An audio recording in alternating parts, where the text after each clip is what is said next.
Tak tady je.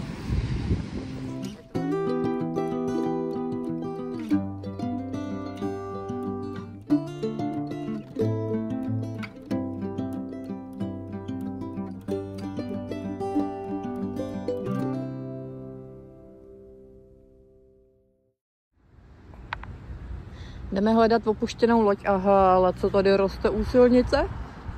Jdu si utrhnout. Já vám teď ukážu loď ztroskotanou tady u nás na pláži. A do popisku videa vám dám, proč ztroskotala, kdo na ní byl a tak. A poprosím vás jenom o slušný komentář. Děkuju. Tak a jdeme hledat. Ale tady má někdo slepice. No a tudy asi budeme muset projít. Super. Projdu to. Ty kráso. Bacha, je tu bahno, jo? No.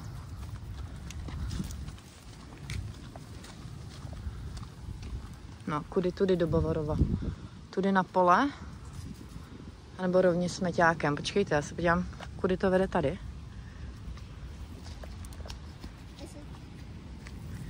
Hele, no paráda.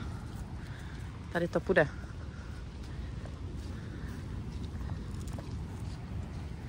Akorát svítí sluníčko.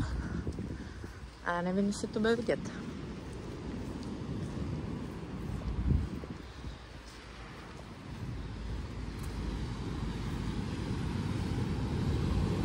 Tak tady je. Je to ona? Asi jo.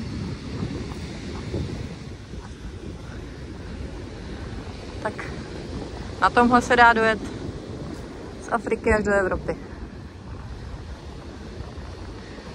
Se podíváme, jak to vypadá. Nevím, jestli bude něco slyšet, protože dneska dost fučí vítr. Tady to trošku vypadá, že možná nabourali, ne? Co?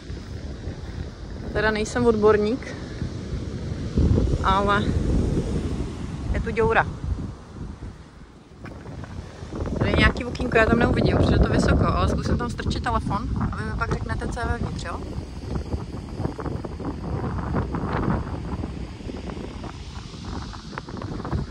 A? Nevím. Ukaž, co je tady.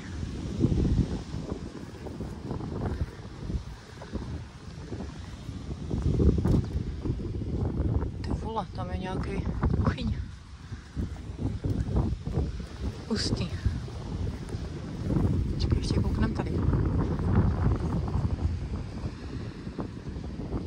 No a já vám pak do komentářů napíšu, kolik tady bylo lidí, co se s nimi stalo a tak.